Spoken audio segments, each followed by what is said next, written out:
Please be advised that the information you are about to view is overwhelmingly significant.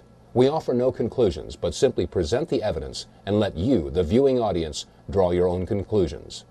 It is vital that we also mention that the footage you are about to view comes from many of the largest news agencies in the United States who covered the events which unfolded on September 11, 2001. Efforts were made to contact these news agencies and obtain releases for the footage to which we draw attention. However, most of our attempts were unsuccessful, as we were informed that no licenses would be granted. Our initial reaction was to pause and rethink our position on releasing this documentary, but after careful thought, we could not let this information be kept from the American people, and indeed from the global community, as it affects both national security and global security, respectfully.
God bless the victims, their families, and America.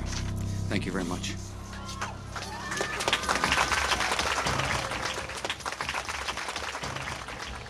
It's been said that all truth passes through three stages. The first stage being denial, the second stage being violent opposition, and the third stage being widespread acceptance as common knowledge. Well, as you view this documentary, keep in mind that people watching will probably fall into one of those three categories. One group of people will absolutely deny that what they're seeing could possibly be true. The second group of people will be violently opposed to this kind of information being released, and they'll do everything that they can to discredit the messenger rather than pay attention to the message. And yet there will probably be a third group of people that will sit back in their easy chair and say, "I'm not surprised. I knew it all along." With this in mind, let's begin by playing a little word association. I'll say a word, and you think of the first word that comes to mind. Conspiracy theory is what most people think of. We've all been conditioned to associate the word theory with the word conspiracy, because after all, no conspiracies could possibly be true. They're all just theories, aren't they? Well, in the phrase conspiracy theory, there are two words. The first word, conspiracy. The second word is the active word, theory. By definition, a theory is a supposition, an idea, a concept, a hypothesis. Let me give you an example. In theory, if I purchase a raffle ticket, I could win a prize. Now, as long as I don't purchase a raffle ticket, my win is theoretical. But once you purchase a raffle ticket, the win is no longer a theory. It becomes a possibility. And the more raffle tickets you purchase, the more possible and eventually probable the win becomes. Such is the case with a conspiracy theory. As long as there is no evidence, it is a conspiracy theory. But once you have a piece of evidence, no matter how flimsy or circumstantial it may be, it becomes a possibility. And the more evidence that is gathered, the more possible and eventually probable the conspiracy is. You'll be looking at evidence in this documentary, and it will be up to you to decide if this is a conspiracy theory or indeed a conspiracy. Let us never tolerate outrageous conspiracy theories concerning the attacks of September the 11th. Malicious lies that attempt to shift the blame away from the terrorists themselves, away from the guilty. On September 11th, 2001, 4 events occurred within an hour and 15 minutes of one another. The first event occurred at 8:45 Eastern Standard Time when American Airlines Flight 11 hit the North Tower of the World Trade Center. And then 18 minutes later, at 9:03 Eastern Time, United Airlines Flight 175 slammed into the South Tower of the World Trade Center. And then at 9:43, it was reported that American Airlines Flight 77 had hit the Pentagon. And then finally, at 10 o'clock Eastern Time, United Airlines Flight 93 crashed in Shanksville, Pennsylvania. Now, unless this is one incredible coincidence, is it not safe to assume that all 4 of these events are inescapably married to one another? And is it not also safe to assume that if you find one person involved or a party involved with one of these events, they're probably involved in all of them? Well, following this train of thought, since there was no credible claim of responsibility, is it not safe to assume that those involved or those parties involved or agencies or groups that were involved in the events of 9/11 would do anything that they can to obfuscate, distract, or distort or cover up any information that might lead to their discovery? And if that's true, is it not also safe to assume that if you find somebody, a group, an agency, a party that is involved in the obfuscation, distraction, distortion, or cover-up of any information involved in any of the events of 9/11, does it not indicate possible involvement and even guilt in the events of 9/11? Keep this in mind as we look at the video evidence of September 11th. I mean, it was like a cruise missile with wings. Went right there and slammed right into the Pentagon. Huge explosion, great ball of fire, smoke started billowing out. Shortly after September 11th, as what usually happens, many conspiracy theories began to emerge as to what really happened on September 11th of 2001. And because many of these theories were not grounded with any evidence, we didn't really pay too much attention to them. However, in February of 2002, my attention was drawn to the following website, entitled Hunt the Boeing, Test Your Perceptions. Now, the original website was completely in French and was released by the French and drew some very serious questions as to what had really happened at the Pentagon. I mean, after all, we had all seen the big hole that was created by the 757 that had slammed into the Pentagon at 9:43 on September 11th. But some of the photographs that were shown on this website raised very serious questions as to whether or not that's exactly what had happened. Some of these photographs showed a smaller hole, and in some cases showed that there was no way that a 757 could have created this damage. So we began our own investigation, and that started by taking a look at some of the magazines that we all saw at the supermarket checkout stands shortly after the events of September 11th. As I began poring through the photographs, I had one goal in mind, and that was to prove the French wrong with their website Hunt the Boeing. After all, there must have been some photographic evidence that showed that a 757 had hit the Pentagon. But as we went through all these photographs, we could find no pictures whatsoever showing a tail, a nose, a fuselage, wings, engine, wheels, luggage, seats, nothing. There were no photographs showing any recognizable wreckage from a 757. Furthermore, when you look at the size of the hole at the Pentagon, it was approximately 65 feet across, and the height of the Pentagon is approximately 73 feet. From wingtip to wingtip, a 757 is 124 feet 10 inches. From nose to tail, a 757 is 155 feet and 3 inches in length, and the height is 44 feet and 6 inches. However, when you look at the hole at the Pentagon, you'll find that it's only approximately 65 feet across. How does a plane of those dimensions fit into a hole only 65 feet across? Upon further inspection, we found that the damage at the Pentagon was completely and totally inconsistent with the damage of the planes that had hit the World Trade Center. I mean, after all, the planes that hit the Trade Center created a fire so intense that it fatigued the steel and collapsed the buildings, or so that's what we were told. And yet, when you look at the left side of the Pentagon, you'll note that there is very little, if any, smoke damage or heat damage at all. On the 3rd floor, it's very plain to see a file cabinet with a computer monitor. Neither of them are damaged. On the 2nd floor, you can see a wooden desk. It hasn't burned. And on the 1st floor, a very curious sight indeed, a wooden stool with a book that is laying and open. The pages aren't even singed. Now, each of the planes involved in the September 11th attacks had embarked upon transcontinental flights, which means that they had a majority of their fuel left over when they hit their respective targets. That means that approximately 8,600 remaining gallons of fuel would have been ignited on the 757 that had hit the Pentagon. Again, we look at the photograph and ask ourselves, is the smoke and heat damage consistent with that amount of fuel being ignited?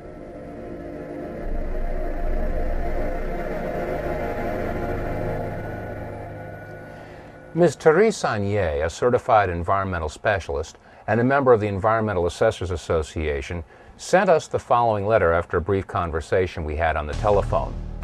She had said to us that the amount of fuel that would have been left in the aircraft that had hit the Pentagon would basically have reduced that section of the Pentagon to rubble and would have burned for days. And that 8,600 gallons of fuel had a BTU rate of 86 million. She also stated that, looking at the total weight of this aircraft in conjunction with its velocity, the Pentagon should have been reduced to the thickness of a pancake. Also, the fuel spill of 8,600 gallons would have posed a very large soil removal and disposal project, since the contaminated soil would be considered hazardous waste under Title 40 of the Code of Federal Regulations. Also, looking at the total heat value output of the JP-8 jet fuel, at 86 million BTUs, the temperature of the fire at the Pentagon after ignition would have been in excess of 3,000 degrees Fahrenheit. You could expect this size of involvement to last for days, and it would be visible for miles. Another interesting question that is raised is in the photographs of the collapsed area of the Pentagon. If you'll note the upper floor and roof area, it appears that that area simply collapsed and does not show any impact damage from a tail section that was over 43 feet in height. How could a 757 slam into the Pentagon and not have an impact area where the tail section would have hit the upper floors? Shortly after these questions were raised and the topic was open for discussion on our radio show, The Power Hour, these 5 frames were released from a security camera at the Pentagon. The only problem is that the release of these 5 photographs seemed to raise more questions than they answered. First of all, why was the date incorrect in the lower left corner of the screen? Second of all, they really didn't show that there was a 757 that had hit the Pentagon. And thirdly, many people asked, is this the only security camera that was on at the Pentagon? The Pentagon. This is the nerve center for the United States military, supposedly the most secure building in the country. And this is the only video footage that was available of the most heinous attack ever recorded at the Pentagon? Where were all the other security cameras aimed? What about the security cameras that were on in the hallways at the Pentagon? Every inch of the Pentagon is under video surveillance. Where are those video cameras? We also had a report about a gas station whose video camera was pointed in the exact direction where the 757 would have hit the Pentagon.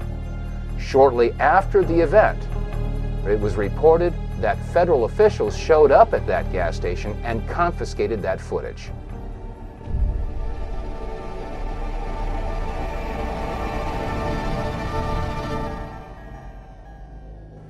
In addition to all the magazines that hit the newsstands and the supermarket checkouts, There was a flurry of book releases that hit the local bookstores and in some cases the book section of your local grocery store.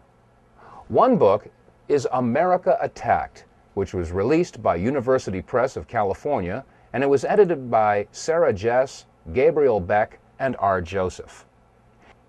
In reference to the attack on the Pentagon, on page 194 it states, "The jet had plowed a crater 100 feet wide that ripped away the walls of all 5 stories of the building, collapsing the outermost rings which encircle the Pentagon." In this picture, we ask, do you see a crater 100 feet wide or 50 feet wide? How about in this picture or this picture? It doesn't appear that there was any crater at all. They went on to say that it had ripped away the walls of the 5 stories of the building, collapsing the outermost rings, which encircle the Pentagon.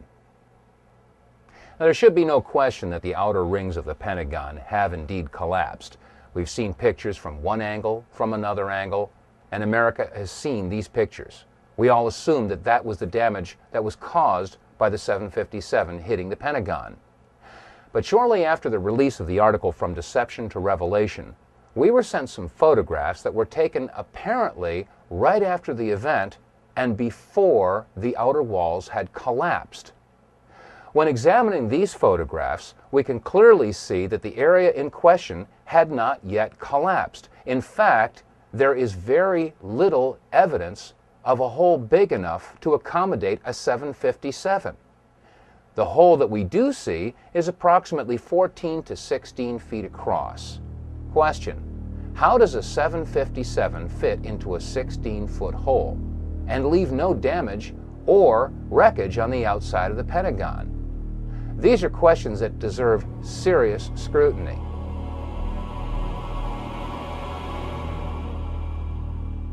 Let's take a look at some of the photographs that were taken before the outer wall of the Pentagon collapsed. In this first photograph, we can see the firefighters pulling the hoses away from the fire truck. In the foreground, we can see wire spools that were left on the front lawn of the Pentagon. After all, this section of the Pentagon was under renovation. We'll use these wire spools as reference points. Also, to the right of those wire spools and on the face of the Pentagon, we can see that some concrete facing has broken away. We'll also use this as a reference point as we examine these photographs. Now, to the left of that area where the facing has broken off, we can clearly see that the Pentagon has not yet collapsed.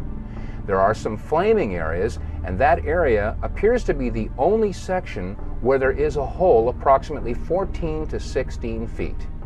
Question: how does a 757 fit into a 16-foot hole and leave no wreckage on the front of the building? We can also see that the roof of the building does show fatigue, but has not yet collapsed. In this photograph, an astonished onlooker sees exactly what we're seeing. The Pentagon had not yet collapsed. And again, there is no sign of any wreckage whatsoever. No tail, no fuselage, no wings, no wheels, no engines, no seats, no luggage, nothing on the outside of the Pentagon. Pentagon roofline is clearly visible, and again, it is under fatigue, but it had not yet collapsed. As we examine this next photograph, let's take a good close look at the lower left corner. You'll see engine 331 from the Metropolitan Washington Airport Authority, and we contacted the fire chief from this engine company. Chief Plower agreed to come on our radio show along with 2 of his firefighters, but 1 hour before airtime, they canceled. We were told that the 2 firefighters had been placed on indefinite leave. When we look at this photograph, we can see that the fire retardant foam is being sprayed on the front of the Pentagon, and again, the area in question had not yet collapsed. And you can see right in the center of the photograph a big area where some of the concrete facing has broken away, and it appears that this is the only major hole in the front of the Pentagon. Again, is this hole big enough to accommodate a 757? And where is the wreckage? In this photograph, we again see engine 331 and fire retardant foam being sprayed on the front of the Pentagon. Note clearly in the center of the photograph, we see the upper floors of the Pentagon, again, yet to collapse, but Also notice that there does not appear to be any damage to these upper floors. Question: if the height of the Boeing 757 was 44 feet 6 inches, there should have been some point of impact in these upper floors, and yet when we look at these pictures, there doesn't appear to be any impact whatsoever in the area where the tail should have hit. And again, there is no wreckage visible on the front of the lawn. Now, while these photographs were being taken, videographers from several different networks were on the scene to capture the firefighters in action as they battled the blazes at the front of the Pentagon. Jim Angle is joining us now from Washington. Jim, what can you tell us about that fire outside the Pentagon? Jim Angle, are you with us? I can tell you first that the roads around the White House, the streets around the White House, were blocked seconds ago. Members of the Uniform Division of the Secret Service ran out to intersections and started diverting traffic. There are emergency vehicles on almost every block around the White House. The road south of the White House has also been blocked. And as you know, the White House is being evacuated. Federal employees are standing on the street corners in and around the White House, having left the building for fear of another attack. As you come into Washington from Virginia, about 2 miles from the Pentagon, you can see the smoke billowing up from the building. Huge clouds of smoke. So much so that commuters coming into town have pulled over to the side of a busy freeway, what is ordinarily a busy freeway, and are sitting, watching in amazement as the symbol of the United States Defense Establishment goes up in smoke. So there is an amazement all over Washington. People are not sure what to think. You've got a lot of federal employees standing around in this area watching as the streets are blocked off and emergency vehicles rush to and fro. We're not sure what they are up to, but clearly there is concern about the safety of them. What could have caused this type of damage? What could have caused a 14 to 16 foot hole and pierced 3 of the rings of the Pentagon? Keep in mind that each ring of the Pentagon has an outer and inner wall, each wall approximately 18 inches thick of steel reinforced concrete. That means that each ring consisted of 36 inches or 3 feet of steel reinforced concrete for a total of approximately 9 feet of steel reinforced concrete. Question: could a 757 have pierced 9 feet of steel reinforced concrete and left a 14 to 16 foot hole and no wreckage? If not, what could have created that type of damage? On our radio program, The Power Hour, we have a lot of veterans and military experts that listen in, and many have called up and agreed that it could not have been a 757 that created that damage, but in fact had to be something else altogether. What could have caused that damage? Some call it a bunker buster or a missile. Now, as this controversy percolated through the year 2002, in January of 2003, the entire issue was resurrected when the American Society of Civil Engineers released a report entitled The Pentagon Building Performance Report. The announcement was made on CNN, and they showed an animated video that illustrated how the 757 slammed into the Pentagon and took out 50 support columns. When we again look at these photographs, I ask, do you see support columns that have been destroyed? Which support columns were destroyed? How could it possibly be that the American Society of Civil Engineers could release such a report when the photographs clearly show that the entire report is in question? There's an old saying in Tennessee, I know it's in Texas, probably in Tennessee, that says, "Fool me once, shame on you." If fool me, we can't get fooled again. You know, there are those that see these pictures and hear this information for the first time, and they inevitably ask the question, well, if the plane didn't hit the Pentagon, where did it go? The answer is, I don't know where it went.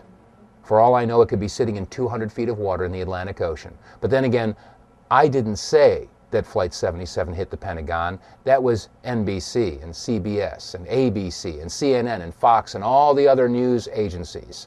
The question should be, if Flight 77 hit the Pentagon, then where is it? And let's keep in mind, that if we do find someone, a group, or an agency that is involved in the obfuscation, distraction, distortion, or cover-up of any information about any of the events of September 11th, does that not indicate possible involvement and even guilt in the events of September 11th? Now let's move on to what happened in New York City on the morning of September 11th.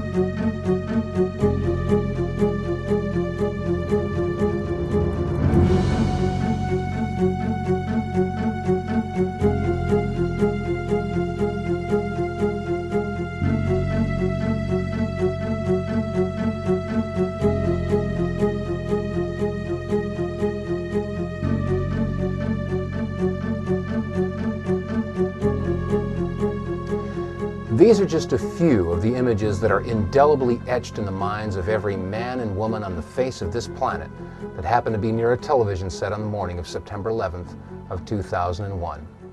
Most of us will never forget where we were and what we were doing on that day. Now, right after September 11th, many conspiracy theories began to arise to try to explain how and why the towers came down. Well, this is no different than any other major event in history, from the assassination of John F. Kennedy to his brother Robert Kennedy, and from the assassinations of Martin Luther King and John Lennon to the explosion in Oklahoma City that destroyed the Murrah Building in 1995 and the downing of TWA Flight 800. All of these were followed by conspiracy theories to try to explain these events. Well, on September 11th, there was a lot of discussion about explosions that went on around the building and in the building. Some of these reports were televised, but only once. Let's take a look at some of these reports and review what had happened on September 11th.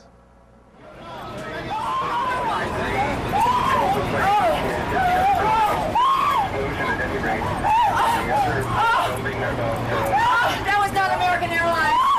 That was not an American Airlines. Center in that videotape. Mark Bernbach, a Fox employee, is on the phone with us. Mark witnessed this from what we understand. Mark, were you close enough to be able to see any markings on the airplane? Hi, gentlemen. How you doing? Yeah, there was definitely a blue logo. It was like a circular logo on the front of the plane, definitely towards the front. It definitely did not look like a commercial plane. I didn't see any windows on the sides. Mark, if what you say is true, those could be cargo planes or something like that. You said you didn't see any windows in the side? I didn't see any windows on the sides. I saw the plane flying low. I was probably like a block away from the subway in Brooklyn, and that plane came down very low. And again, it was not a normal flight that I've ever seen at an airport. It was a plane that had a blue logo on the front, and it did not look like it belonged in this area, to be frankly about it. I mean, that's not an accident. That was not American Airlines. The entire top of the building just blew up. The second explosion and another explosion. We have a report now of a fourth explosion at the Trade Center. There has just been a huge explosion. It almost looks like one of those implosions of buildings that you see. We heard a very loud blast, an explosion. Not clear now is why this explosion took place. Do you know if it was an explosion or if it was a building collapse? To me, it sounded like an explosion. But it was a huge explosion. I saw the two buildings. I'm thinking it was a bomb because it's two of them. This is actually, we believe, debris from one of the planes that hit one of the towers on the World Trade Center. The FBI is here, as you can see. They had roped this area off. They were taking photographs and securing this area just prior to that huge explosion that we all heard and felt. In the September 24th, 2001 edition of People magazine, on page 34, an interview with Louis Cacciola, a 51-year-old firefighter assigned with Engine 47 of Harlem, New York, had this to say. "We were the first ones in the second tower after the plane struck. I was taking firefighters up in the elevator to the 24th floor to get in position to evacuate workers. On the last trip up, a bomb went off. We think there was bombs set in the building." Well, Louis Cacciola isn't the only firefighter who claims that there were explosives or demolition charges going off in and around the World Trade Center. We made it at least 2 blocks, and we started running, floor by floor, instead of popping out. It was if they had detonated. If they were planned to take down a building. Boom, boom, boom, boom, boom, boom, boom, boom. All the way down. I was watching. Now, we've seen numerous reports of explosions, bombs, possible demolition charges, a pancake collapse of the towers. But have we seen any footage, anything that might support these particular allegations? And these allegations come from firefighters and officials that were at the scene and were in a position to know. Well, there is one very interesting piece of footage that was broadcast on CNN live while they were interviewing Tom Clancy. And the amazing thing is, this footage was shown once and never seen again. Let's take a look. Now, as we look at this footage, the first thing that we want to note is that both towers are still standing. The sun had just risen in New York. It was 9:30 in the morning, so the camera is looking from the west towards the east, and the smoke is being blown towards Brooklyn, or away from the camera to the southeast. This gives you a clear view of the left side or north side of the towers in the Trade Center area.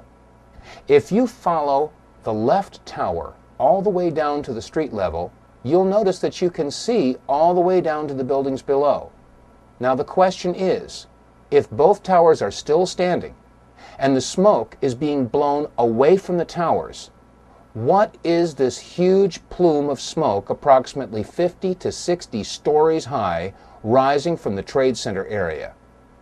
This footage was shown once live and never repeated, as I've already said. Why were we never shown this footage again, and why has this event never been brought to the attention of the American public or the world? This is a critical event. It was never discussed or examined because it is inconsistent with a simple attack of planes slamming into towers. How could this plume of smoke be rising from the base of the towers if neither one of the towers had collapsed? There's one more important point to make when viewing this particular piece of video footage, and that is that the rising plume of smoke appears to be occurring to the north and west of the Trade Center area. Question: is there any other photographic evidence that might show an explosion or a plume of smoke that occurred to the north and west of the Trade Center towers before the collapse?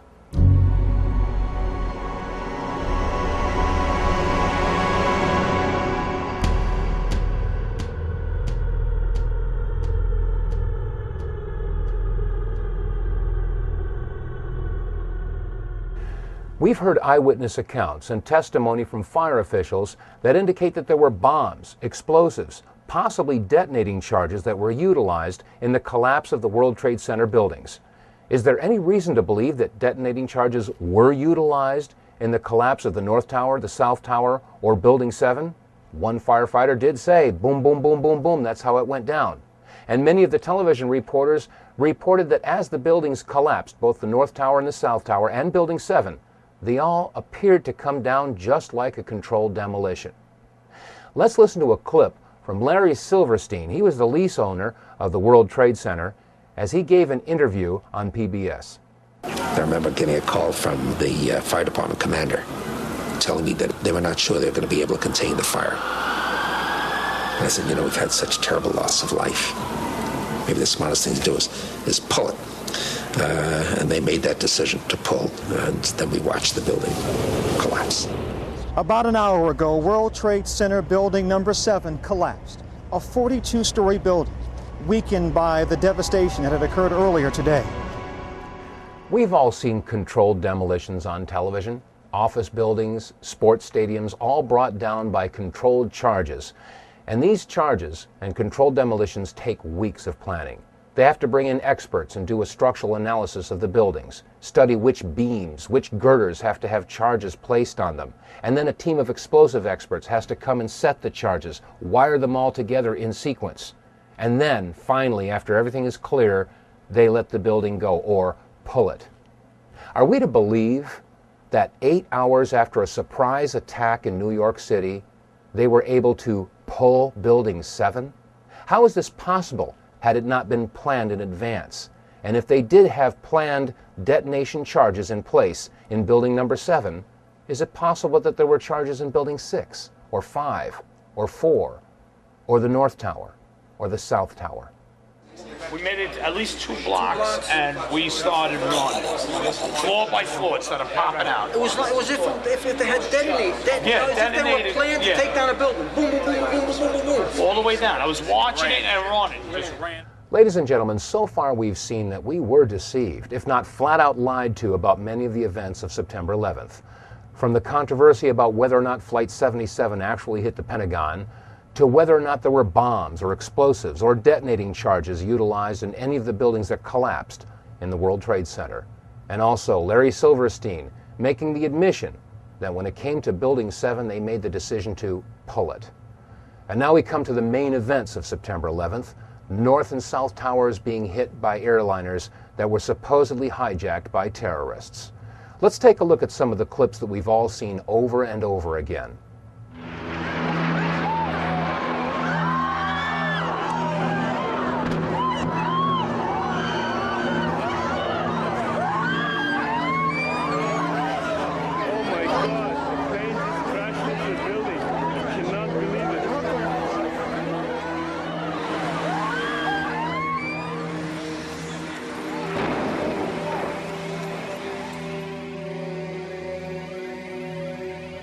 On April 15th of 2004, we received a news release that alerted us to a website that was entitled www.letsroll911.org.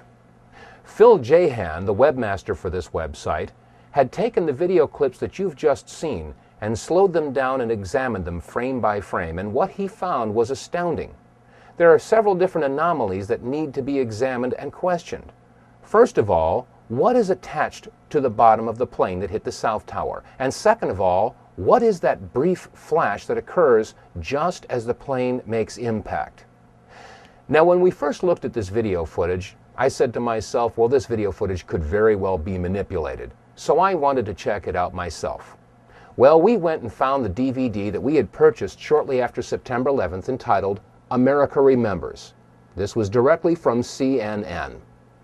We took this DVD and put it in our machine and examined the very clip that you've just seen. Let's take a look at it. Let's take another look at this clip in slow motion, but before we do, keep in mind that sometimes the best place to hide something is in plain sight. We've all seen this video clip, and there have been many publications that have taken frames from this video and published them in hundreds of magazines. Here's an example. On page 3, a full-size blow-up of this picture. And in this magazine, it was published on page 4. And on the back of this book that we discussed earlier, it's on the back cover. I suggest you all take a copy of your magazines and books, and if you have the video footage, take a good hard look. We've all got this. Now let's take a look at this in slow motion. As the plane approaches the South Tower, notice carefully the belly of the plane. There appears to be something attached, and just as it hits the building, there's a flash. Let's take another look in super slow motion.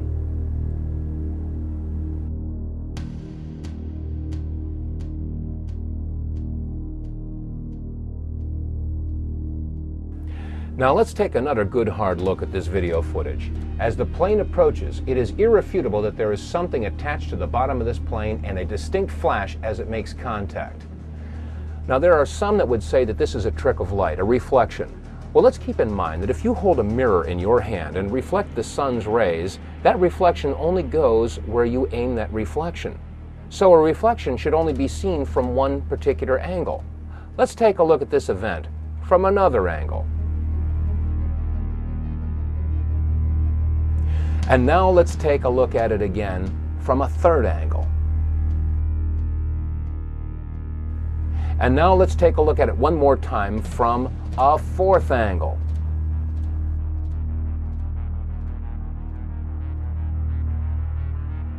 Ladies and gentlemen, you've just seen a very interesting event indeed. Not recorded by one, but recorded by 4 different cameras from 4 different angles. There can be no doubt that this is not the result of a reflection of any sort, but in fact was a flash caused by an explosion, a detonation, a missile. Something happened. That was not a terrorist with a box cutter. Let's take another look at the object attached to the belly of this plane and ask yourself this question. Could something this big have gone unnoticed by the passengers, the crew, the baggage handlers, the service personnel at a commercial airport? The obvious answer is no, it would have been noticed.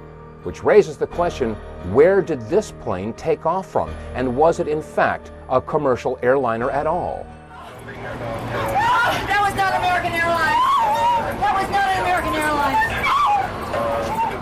Mark Bernbach, a Fox employee, is on the phone with us. Mark witnessed this from what we understand. Mark, were you close enough to be able to see any markings on the airplane? Hi, gentlemen. How you doing? Yeah, there was definitely a blue logo. It was like a circular logo on the front of the plane, towards the definitely towards the front. It definitely did not look like a commercial plane. I didn't see any windows on the sides, and definitely very low. And I'm completely panicked. I'm sitting here freaking out. I cannot believe what I just saw. We are all shaken by this. We are watching the video now back live, but the upper floors of the World Trade Center in Manhattan in flames now after apparently two large airplanes, we're talking about jetliners here, slammed into the sides right around 9 o'clock this morning. Mark, if what you say is true, those could be cargo planes or something like that. You said you didn't see any windows in the side? I didn't see any windows on the sides. I saw the plane flying low. I was probably like a block away from the subway in Brooklyn, and that plane came down very low. And again, it was not a normal flight that I've ever seen at an airport. It was a plane that had a blue logo on the front, and it did not look like it belonged in this area. Now, we've just heard testimony that refutes the official report that a commercial airliner hit the World Trade Center. Well, if it wasn't a commercial airliner, it would have to be either a private or a military aircraft, and I think we can rule out private aircraft. Now, if this was a military plane, that would explain the possibility that there was something mounted on the belly of the plane. Now, Phil Jahan, webmaster of the website letsroll911.org, and many other people have postulated that this indeed was a pod of some sort mounted to the belly of the plane. Many of our listeners are ex-military and have agreed that this is a distinct possibility. When you couple this with the mysterious flash that occurs on the side of the World Trade Center just as the plane makes contact, I think we can probably agree that there was some sort of an incendiary or an explosive that would serve as a match to ignite the enormous amount of fuel that would be dispersed as soon as the plane hit the building. Let's take another look at this one clip, and you'll notice that the flash is a separate event than the contact of the fuselage as it hits the building. Some folks have stated that the flash was a result of the fuselage making contact with the Trade Center building. But as you can see, the flash is indeed to the right of the fuselage, and in fact, as the fuselage makes contact with the World Trade Tower, you can see a reflection of the flash in the fuselage, which further supports the contention that these are two separate events. Admittedly, what we've seen so far in this presentation is disturbing to say the least. To find that we were not necessarily told the truth about what happened at the Pentagon on September 11th, and now, according to the clips that you've just seen and the testimony that you've just heard, there was a whole lot more to the story when Flight 175 hit the South Tower. Well, I needed more information. I needed more evidence that showed that there was something else going on September 11th. And the only way to get more information was to go to the first plane, Flight 11, the American airliner that hit the North Tower. The French filmmakers, the Naudet brothers, were in New York City doing a documentary about the New York City firefighters. And this clip is the only known footage of the first plane hitting the first tower.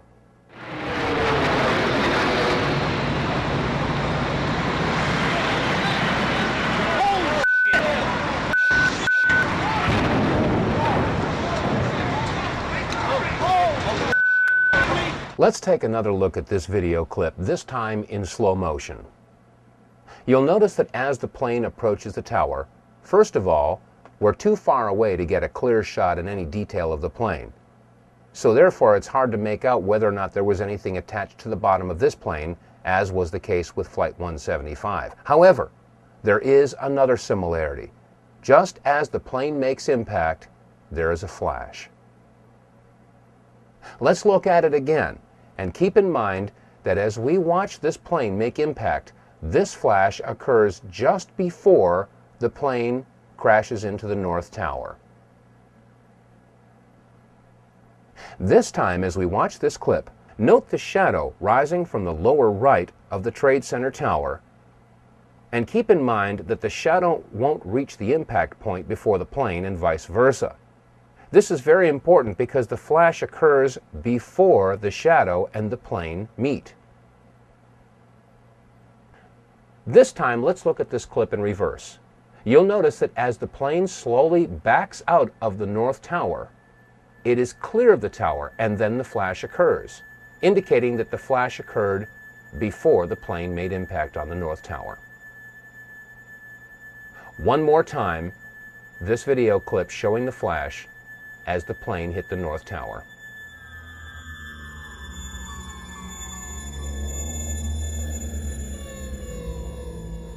Now, this video clip that we've just examined came again from the Naudet brothers documentary that was being filmed in the streets of New York City on the morning of September 11th. This documentary about the New York City firefighters was going to be assembled at a later date, and it was not televised. In fact, there was no live coverage at all of Flight 11 as it hit the North Tower. After all, it was a surprise attack.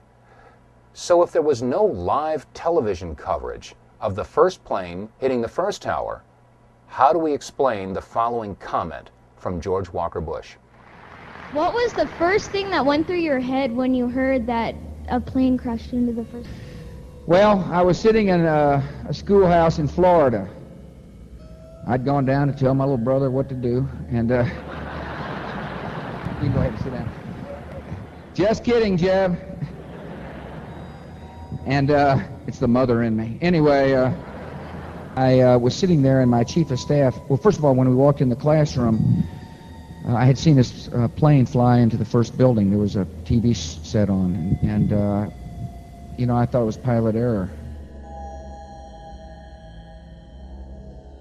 You know, right off the bat, there will probably be some folks out there that will try to minimize or negate what we've discussed in this program and turn it into some sort of a political football. They'll say we're left-wingers, or we're Democrat, liberal types, and we're Bush bashing. Nothing could be farther from the truth. Let's not forget that it was under the Clinton administration that we launched a missile attack in Afghanistan and Sudan to destroy what turned out to be an aspirin factory because they had bad intel that they were manufacturing chemicals. It's happening again, folks. It has nothing to do with liberal versus conservative, or Democrat versus Republican, or right versus left. It has everything to do with right versus wrong. In the beginning of this program, we played word association, if you recall. The term was conspiracy theory. Now, you've seen enough evidence in this presentation to know that we are dealing now with a conspiracy. There is plenty of evidence to support it. The conspiracy theory, in fact, is the idea that Osama bin Laden had something to do with the attacks of September 11th. Let's not forget that on September 23rd of 2001, Condoleezza Rice, National Security Advisor, had stated that they had evidence that linked bin Laden with the terrorist attacks and that they would release that evidence in due time. Well, America and the world are still waiting for that evidence. And in that time since September 11th, we've launched not one, but two wars in Afghanistan and Iraq based upon no evidence or a conspiracy theory. Our war is against evil, not against Islam. We don't hold any religion accountable. We're fighting evil.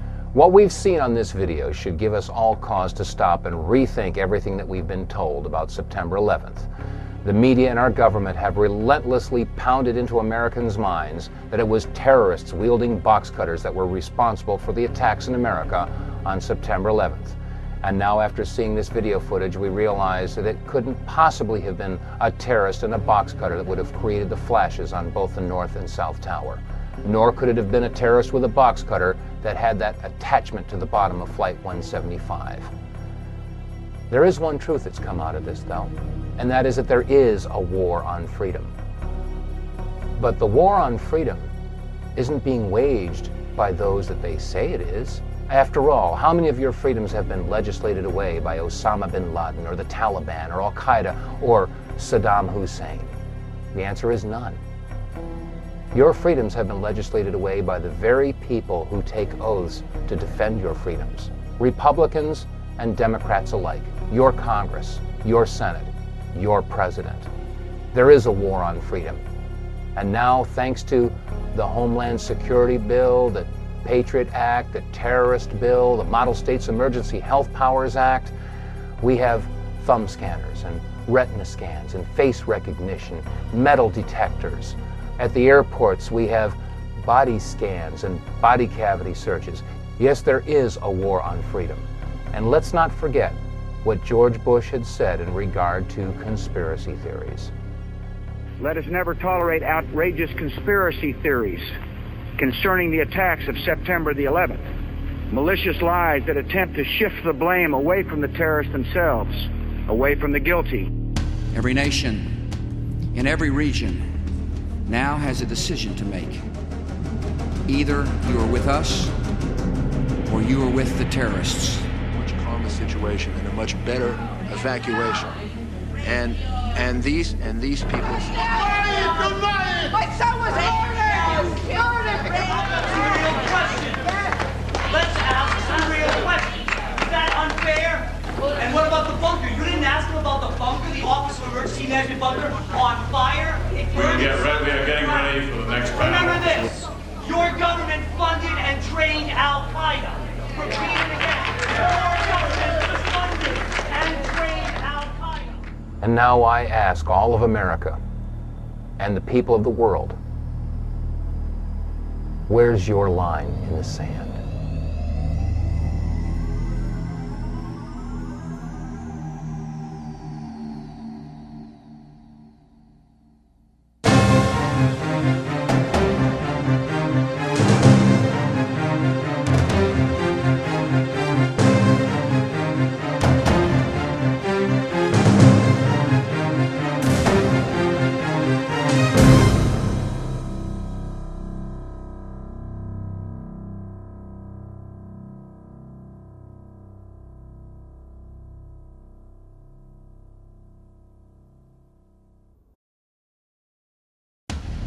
As we know, there are known knowns. There are things we know we know.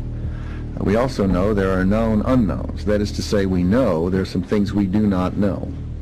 But there are also unknown unknowns. The ones we don't know, we don't know. And if one looks throughout the history of our country and other free countries, it is the latter category that tend to be the difficult ones. Ladies and gentlemen, the presentation that you've just seen was timed out for 52 minutes in the hopes that someday it would be broadcast on a commercial television station and thereby leave enough room for them to insert their commercials. We're going to take a look at some of the information now that we decided not to put into that presentation. But before we do, let's take another look at the belly of this plane before it hit the South Tower.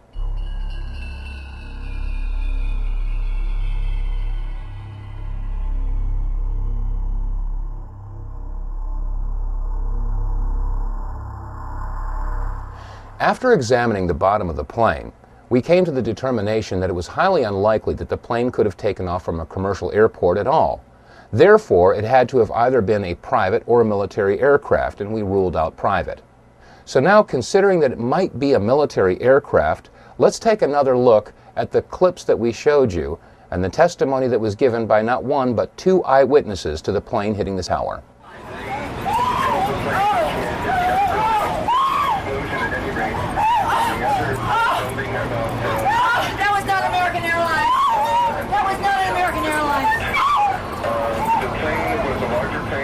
Mark Bernbach, a Fox employee, is on the phone with us. Mark witnessed this from what we understand. Mark, were you close enough to be able to see any markings on the airplane? Hi, gentlemen. How you doing? Yeah, there was definitely a blue logo. It was like a circular logo on the front of the plane, towards the definitely towards the front.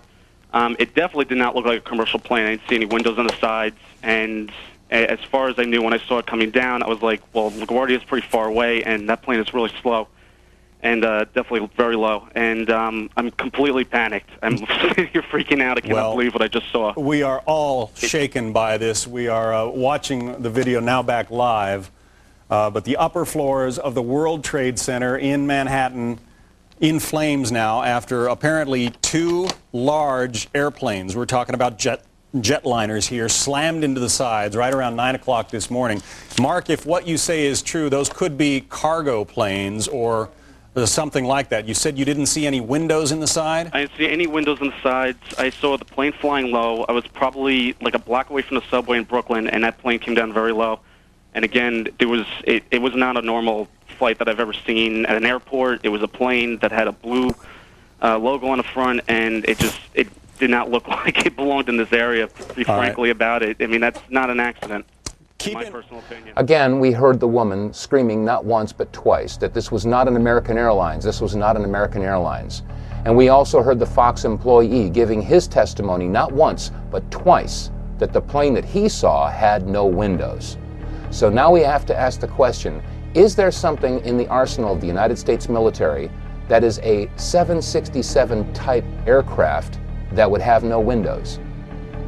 What you're looking at is a photograph of a Boeing 767 that was manufactured for the United States Air Force to serve as a fuel tanker. You'll note that it has no windows.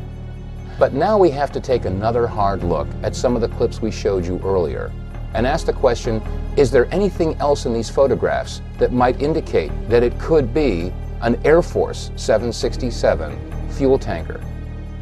In this clip, you'll notice as the plane enters the building, and we'll stop frame right here, take a very close look at the tail of the plane. You'll note that there is a very small anomaly right in the tail section on the bottom. What could this be? Let's take another look at the clip that we analyzed in depth earlier, where we saw the attachment on the bottom of the plane. But this time, look at the tail section. What is this anomaly? Could this possibly be a boom port for a 767 Air Force tanker?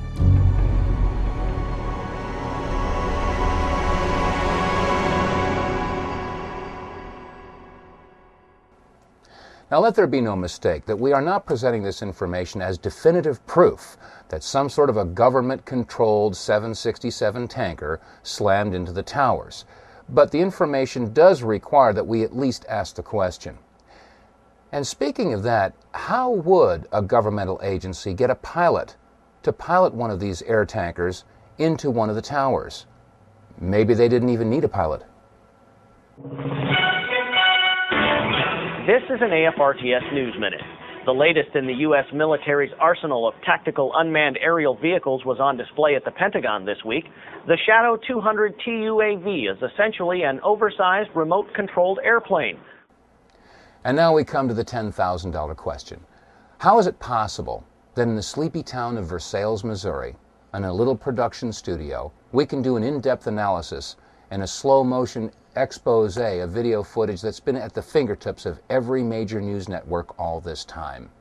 How is it possible that they can show you slow-motion video of car crashes and basketball games, and they can do frame-by-frame analysis of major events in history like the JFK assassination, and yet they haven't seen fit to show you one slow-motion picture of these planes hitting the towers?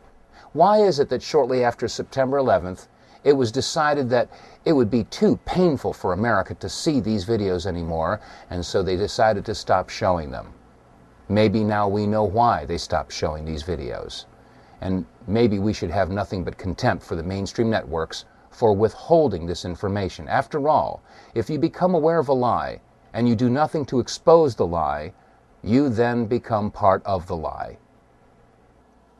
Has this ever happened before in American history?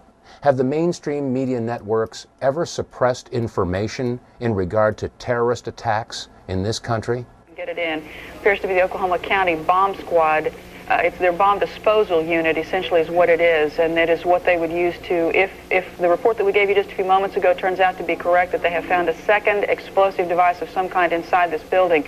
They'll back that trailer down there, and the bomb squad folks will go in and they will use that that trailer. You see the bucket on the back there, sort of, this is how they would transport the explosive device away from this populated area to try to do something with it. Confirmed through federal authorities that a second bomb has been found inside that federal building in Oklahoma City. It was an explosion at 9 o'clock this morning that did that damage you're looking at right there, blowing off the entire north face of that building.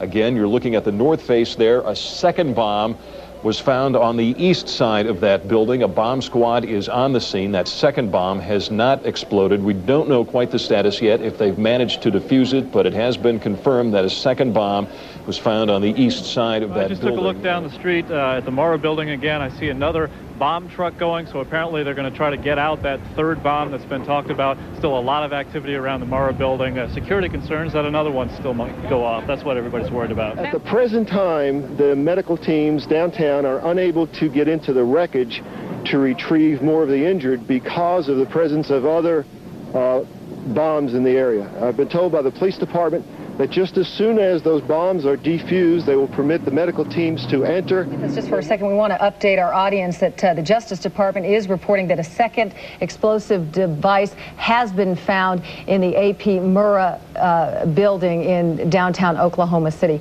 Mike, you're still with us, aren't you? Yes, I am, and I might tell you in addition to that, that in fact what we were told at the scene a few minutes ago was that in fact 2 different explosive devices were found in addition to the one that went off. So a total of 3. A total of 3, and of course then there was mass confusion whenever there were hundreds of spectators in the area, and when they heard that there were other bombs in the building, people were running from the area in the opposite direction as fast as they could. Utter devastation that one explosion caused, because here's now what we are starting to learn about the succession, or what someone obviously hoped would be a succession of explosions. The first bomb that was in the federal building did go off. It did the damage that you see right there.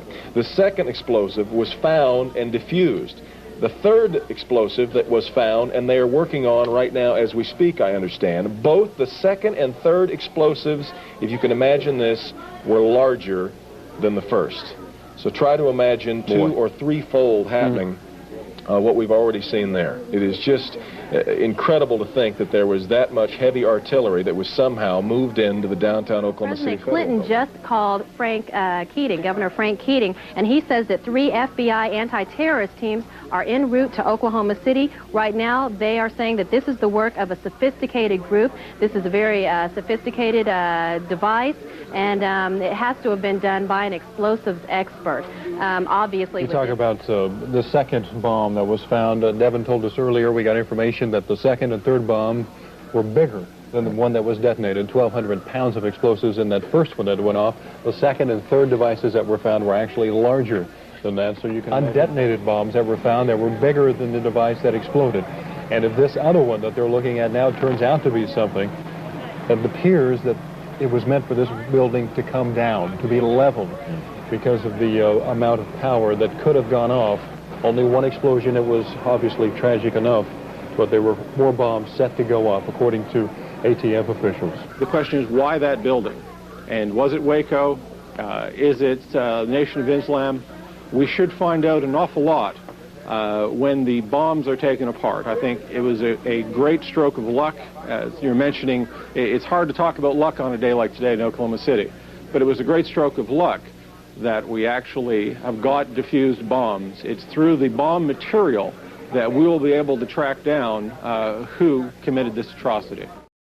I'm sure many of you were shocked after seeing these clips that you've just seen that were taken from local affiliate stations in Oklahoma City right after the bombing.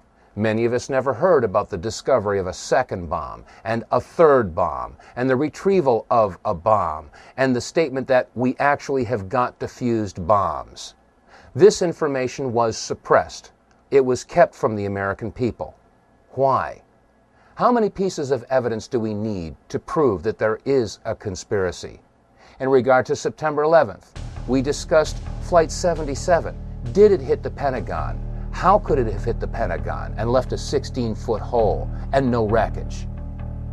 And then we've got the explosion that was caught on videotape while they were interviewing Tom Clancy. A mysterious explosion that was never discussed and video footage that was never shown again, because the explosion was not connected to the collapse of the World Trade Center towers. And then when it came to Building 7, we have Larry Silverstein making the statement that they decided to pull it, indicating that there could have been demolition charges. And we couple that with the firefighters who were interviewed and stated that it was like demolition charges going off. And then there was the anomaly that was attached to the bottom of Flight 175, or so we thought, Flight 175, hitting the South Tower. The mysterious flash as it made contact, caught not by one, or by two, or by three, but by 4 different cameras. And then there's the analysis of the North Tower and the mysterious flash of that flight slamming into the building. How many pieces of evidence do we need before America and the world recognizes that there is a conspiracy? And now we come to the most important question of all, and that is, who do we trust? The questions raised in this video documentary are admittedly terrifying, but the answers may be even more terrifying. We offer an open hand and not a clenched fist to every man and woman that serves in uniform, whether it be law enforcement or military. You've all taken an oath to protect and serve, or to support and defend the Constitution from all enemies, foreign and domestic. And you are going to be charged with the responsibility of protecting the American people, the Declaration of Independence, the Bill of Rights, the Constitution. Our way of life is in jeopardy, and you will be charged with the responsibility of defending our way of life and the people of this country. The biggest challenge before you right now is, who is the enemy? This is Dave Von Kleist. God bless you, and God bless the United States of America.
The entire top of the building just blew up. Second explosion, another explosion, a fourth explosion at the Trade Center.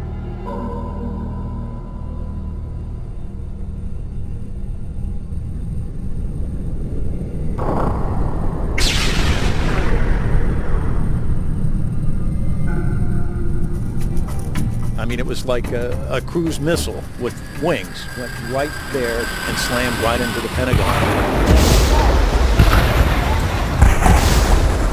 We will wage the war on terror against every enemy who plots against our forces and our people. Our goal is to defend the American people. What is at stake is more than one small country. It is a big idea, a new world order.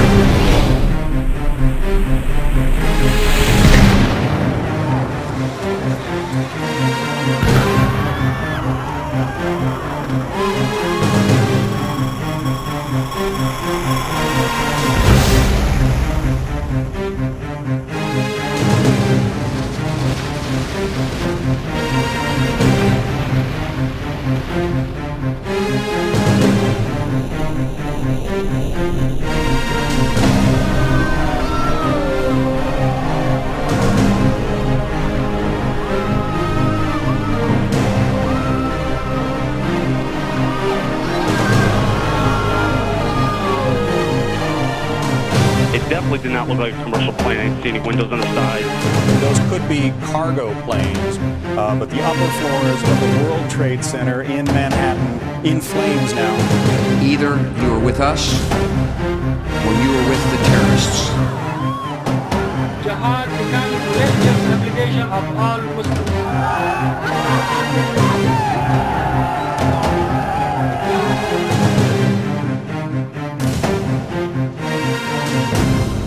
May God bless the victims, their families, and America. Thank you very much.